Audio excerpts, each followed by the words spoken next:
Good morning, children. Today I will start chapter number 4 of class 7, that is Mughal Empire, in which you will know about the Mughal empires like Akbar, Babur, and Humayun and other Mughal rulers. The establishment and consolidation of Delhi Sultanate took place between the years 1206 CE or 1526 CE. During this period, the rulers were Turks and Afghans. Throughout the Sultanate period, there was constant struggle between the various Turkish groups and Afghans. Established Delhi सल्तनत की स्थापना के बाद जब इसको मजबूत किया गया तो ये पीरियड था 1206 से 1526 तक। इसमें रूलर्स जो ज़्यादातर थे वो थे तुर्क्स और अफगान्स, और सल्तनत पीरियड में लगातार इन लोगों के बीच संघर्ष होता रहा। The disintegration of the Delhi Sultanate led the emergence of various regional power. Therefore, when Babur invaded India in 1526, the central power of Sultanate has substantially weakened and there were a number of independent kingdoms. Delhi and adjoining regions were under Sultan Ibrahim Lodi, and other important kingdoms were Gujarat, Malwa, Bengal, Bijapur, Golconda, Ahmednagar, Berar, Mewar, and Vijayanagar Empire in the south. पूरे जब इसका disintegration हुआ दिल्ली सल्तनत का, जब इनकी तो दूसरी पावर्स आगे बढ़ना शुरू हो गई, तब बाबर ने जब हमला किया है तो 1526 में सेंट्रल पावर जो थी वो अब वीक हो गई थी। इस तरह इंडिपेंडेंट किंगडम्स ने अब सर उठाना शुरू किया। दिल्ली और उसके जुड़े हुए एरियाज में इब्राहिम लोदी का राज्य था, और उसके और इम्पोर्टेंट राज्य थे गुजरात, मालवा, बंगाल, बीजापुर, गोलकुंडा, अहमदनगर, बरार, मेवाड़, विजयनगर जो साउथ में थी, और उसके अलावा बहुत सारी छोटे राजा जिनके पास कोई राज्य नहीं था were also ruling in different part of the country, वो भी राज कर रहे थे। Now a new ruling dynasty, the Mughals, came to power in India. अब एक नई डायनेस्टी पावर में आई, वो थे Mughals. The Mughals were led by an able military commander and administrator from Central Asia named Zahiruddin Muhammad Babur, who was the new emperor of India. अब India में new dynasty जो Mughals की शुरू हुई, Mughals एक की military में able commander था और एडमिनिस्ट्रेटर था, वो है बाबर, वही अब न्यू रूलर था इंडिया का। Advent of Babur 1526 CE to 1530 CE. Babur ascended the throne at Fargana, a small principality of Tensokhina, Central Asia in 1491. At the age of 11, after the death of his father, at that time the situation in Central Asia was not stable, but Babur had to face a lot of resistance from his nobility itself.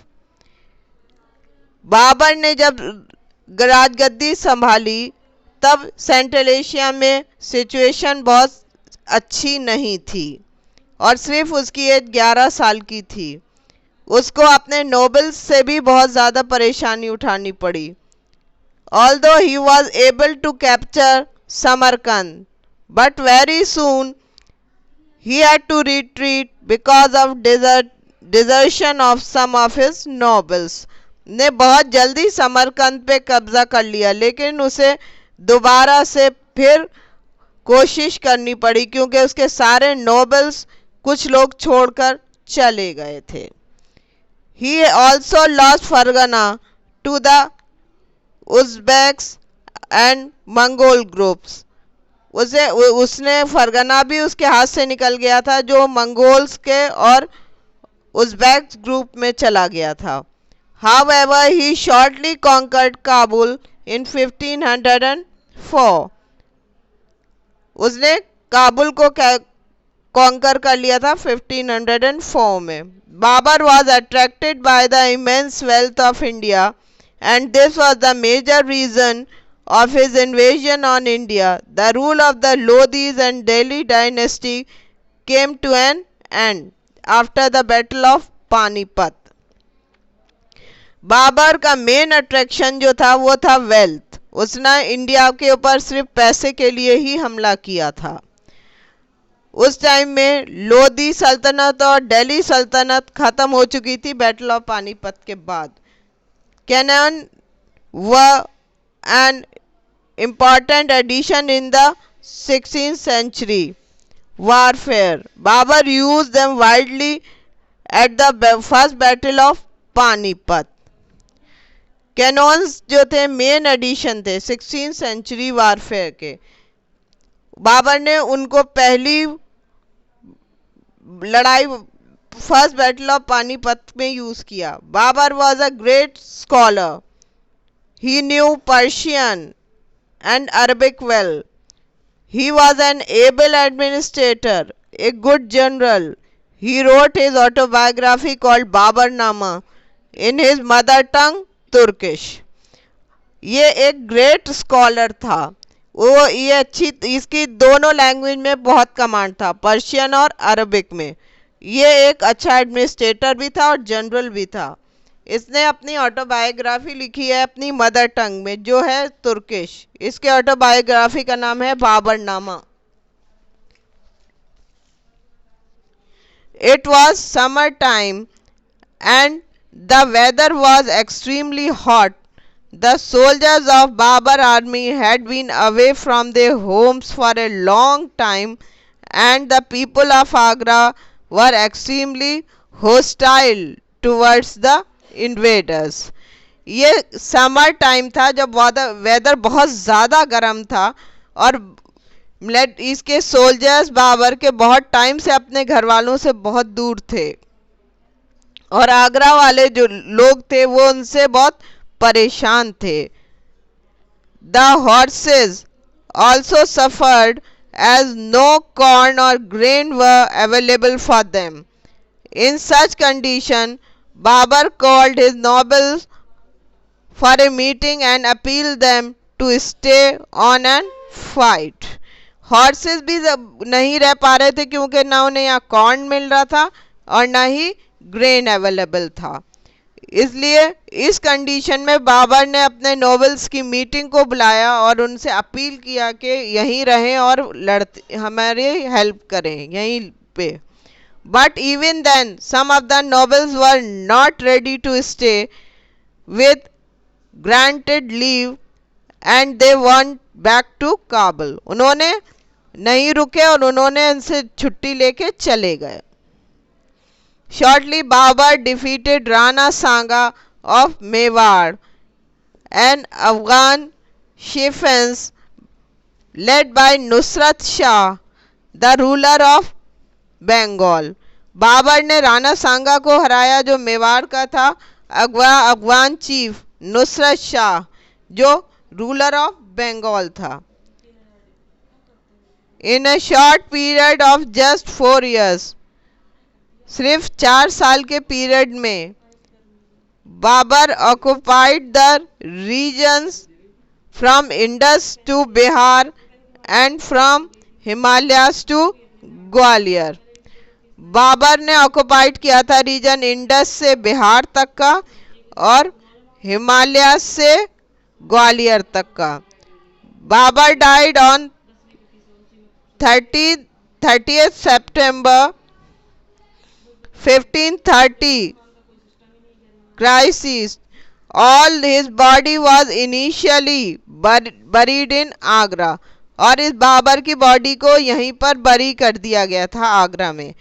Yet later his body was reburied in Kabul in an open ground as per his will. लेकिन उसकी body को दोबारा से निकाल के काबुल में बरी किया गया, क्योंकि उसकी विल थी कि उसे काबुल में ही बरी किया जाए। Autobiography such as Babarnama and Jahangirnama, biography of Humayun written by his sister Gulbadan, account of court historians such as Abul Fazl and of travelers such as Frenchmen, Barnier, and Christian missionaries such as Father Rudolph tells us a lot about the Mughals. हमें ज़्यादातर इनकी autobiography से ही पता चलता है। बाबरनामा, जहांगीरनामा और हुमायूं की जो उसने ऑटोबायोग्राफी लिखी है वो उसकी सिस्टर ने लिखी है, गुलबदन ने। और जो अदर फॉरेनर्स ट्रैवलर्स थे जैसे Abul Fazal, French Bernier, Christian missionaries, father Rudolf से हमें बहुत सारी चीज़ें मुगल्स के बारे में पता चलती हैं। Letter written by emperor, royal orders known as farmans, and writing of travellers along with the beautiful illustrated manuscript also contribute a lot to this. जो लेटर्स लिखे जाते थे एम्परर्स द्वारा वो फरमान कहा जाता था, और जो राइटिंग ट्रेडर्स ने लिखी हैं जो बाहर से आए थे वो उन्होंने उसका भी बहुत ज़्यादा असर पड़ता है, उससे बहुत सी चीज़ें पता चलती हैं। Humayun 1530 CE to 1556 CE। Nasiruddin Muhammad Humayun was the eldest son of Babur, ascended the throne in 1530 CE. Naseeruddin Mohammad Humayun उसका एल्डेस्ट सन था और उसने थ्रोन को असेंड किया था 1530 CE में। The new rulers address themselves as badshah और padshah to show that they were more superior to the sultan. उन्होंने अपने आप को एड्रेस करने के लिए दो नामों का यूज़ करते थे, वो था बादशाह और पदशाह, क्योंकि वो अपने को सुल्तान से सुपीरियर दिखाना चाहते थे। They also showed their power to the nobles, वो और नोबल्स को भी अपनी पावर दिखाना चाहते थे। During 1530 CE to 1540 CE, Humayun was involved in trying to remain in power while struggling against Sher Shah Suri of Bihar and Bahadur Shah of Gujarat. After he was defeated by the Afghan ruler Sher Shah, he wandered in Sindh, Rajasthan and Persia seeking shelter and help during the period of 1540 to 1545. Humayun busy था power को maintain करने के लिए, वो struggle कर रहा था शेर शाह सूरी से, बहादुर शाह से जो गुजरात का था, और उसके बाद अफगान रूलर से हार गया था और उसके बाद वो सिंध में चला गया, राजस्थान और पर्शिया, वहाँ पे वो शेल्टर ढूंढना चाहता था उस टाइम में 1540 टू 1545 में। During 1545 to 1555 CE, he made effort to reoccupy his lost territories while making Kabul as his base. वो बाद में इस कोशिश में लगा हुआ था कि वो अपनी खोए हुए साम्राज्यों को वापस ले ले और अपने काबुल को ही बेस बनाए. During 1555 to 1556 CE he reoccupied the throne of Delhi. उसने दिल्ली की थ्रोन को फिर कब्जा कर लिया. But shortly after this he tumbled down from the library in Sher Mandal, that is Purana Kila, and died in the year 1556. कुछ time बाद ही वो सीढ़ियों से गिर गया और लाइब्रेरी की, और वहीं पर उसकी डेथ हो गई शेर मंडल में. शेर शाह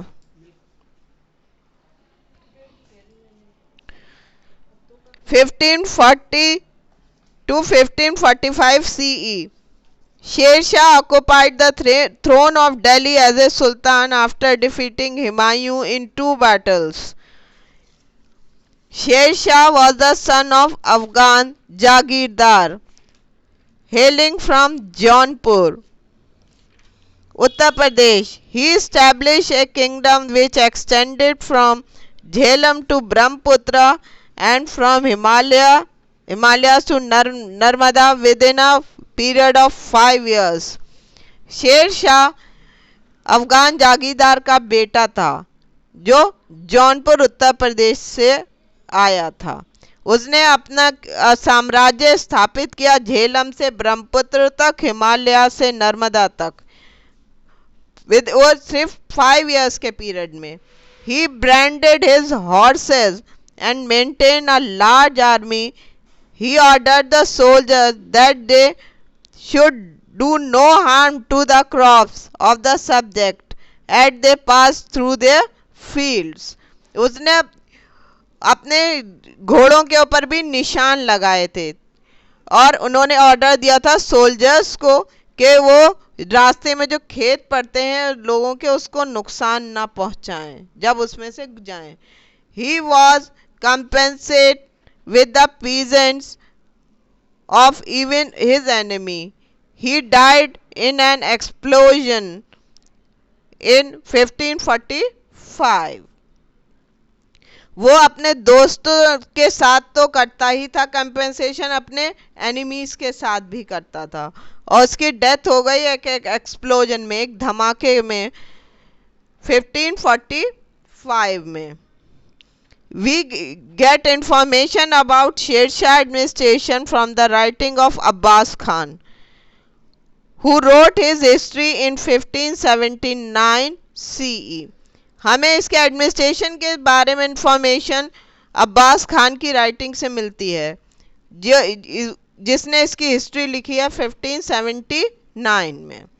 शेर Shah build an excellent network of roads called Sadak Azam highway which is currently known as Grand Trunk road.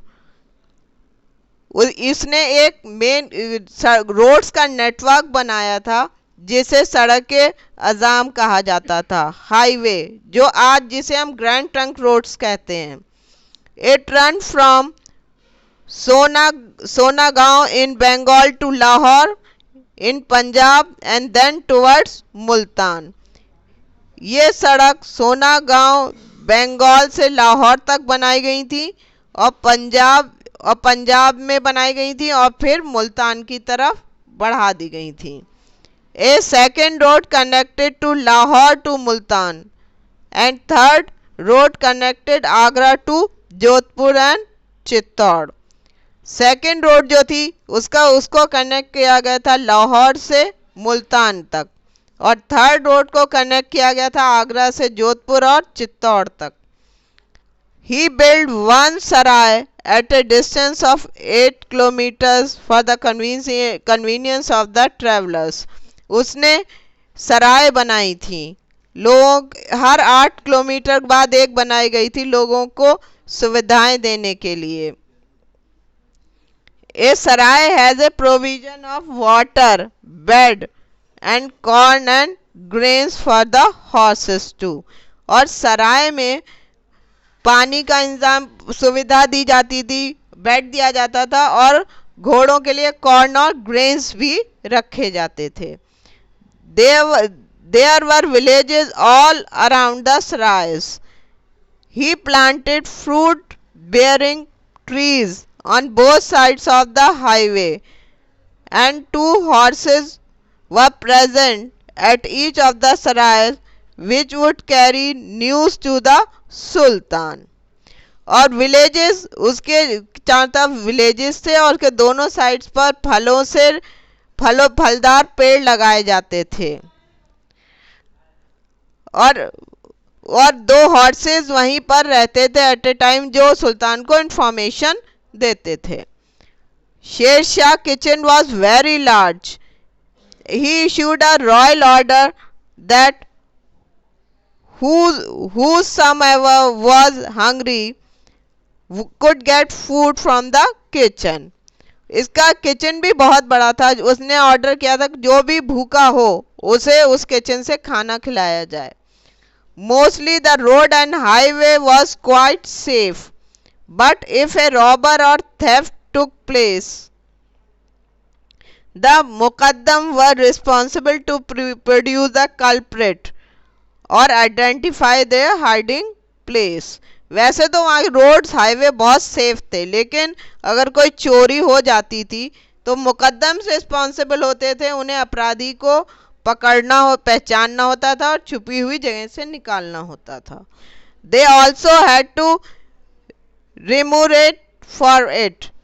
This was done because it was assumed that throughout the knowledge of the village headman nothing could happen in the village. अगर उसकी knowledge में ना हो headman की तो ऐसी कोई बात हो नहीं सकती। Merchant was treated well and they help in enhancing trade and commerce during this period. Merchant के साथ भी बहुत अच्छा व्यवहार किया जाता था, इसीलिए इस टाइम में ट्रेड को और कॉमर्स को बहुत ज़्यादा बढ़ावा मिला। He introduced the रुपया, a new type of coin which remain in circulation for centuries. उसने एक कॉइन का इंट्रोडक्शन किया जिसको रुपया कहते हैं, काफ़ी टाइम तक वो चलता रहा सर्कुलेशन में। He impartially dispensed justice and was a great builder. वो किसी के साथ नाइंसाफ़ी नहीं करता था और वो एक अच्छा बिल्डर था। His excellence in architecture is proved by the tomb of Sasaram and the पुराना किला at Delhi. उसके आर्किटेक्चर का अंदाज़ा टोम्ब ऑफ ससाराम से होता है और पुराना किला जो दिल्ली में बनाया गया था। Akbar 1556 to 1605 Christ era. Jalaluddin Muhammad Akbar was born on 14th November 1542 Christ era in Amarkot. At that time, his father Humayun was in exile. Akbar का जन्म 14 नवंबर 1542 में हुआ था अमरकोट में। इस टाइम इसके फादर एग्जाइल में थे। एग्जाइल मीन्स साम्राज्य से बाहर थे। Akbar was 13 years old when he was given charge as the governor of Punjab. Akbar सिर्फ 13 साल का था जब उसे गवर्नर का चार्ज दिया गया था पंजाब के। But he did not take much interest in the affair of the state. He was involved in hunting and shooting antelopes. उस टाइम में वो ज़्यादा ध्यान नहीं देता था स्टेट के कामों में, वो बिजी रहता था हंटिंग में और एंटीलोप्स को मारने में। Akbar rain could be divided into 3 periods. Akbar के रेन को 3 पीरियड्स में डिवाइड किया जा सकता है। 1556 CE to 1570 CE. During this time, Akbar became an independent of all the regents, Bairam Khan and other member of his domestic staff. इस time Akbar जो था वो फुल्ली डिपेंडेंट था, आज़ाद था। बैरम खां और उसके अदर जो डोमेस्टिक स्टाफ था। Military campaign was launch against the Suri's and other Afghans. उसने सूरीज और अफगान के खिलाफ कैंपेन लॉन्च किया था। Neighbouring kingdom of Malwa Gondwana to suppress the revolt of his half brother Mirza Hakim in the Uzbeks। उसे फिर वहाँ के रिवोल्ट को भी दबाना था, उज़्बेक्स के, जो उसके ब्रदर ने किया था। In 1568 the Sisodia's capital of Chittor was seized and 1569 Akbar occupied Ranthambore. 1568 में उसने चित्तौड़ को कब्जा कर लिया और 1569 में रणथंबोर भी कब्जे में ले लिया। 1570 CE to 1585 CE। During this period, Akbar's military campaign in Gujarat was followed by campaign in the east in Bihar, Bengal and Odisha। इस टाइम अकबर गुजरात के कैंपेन के साथ साथ ईस्ट में भी बिहार, बंगाल और उड़ीसा में भी कैंपेन कर रहा था।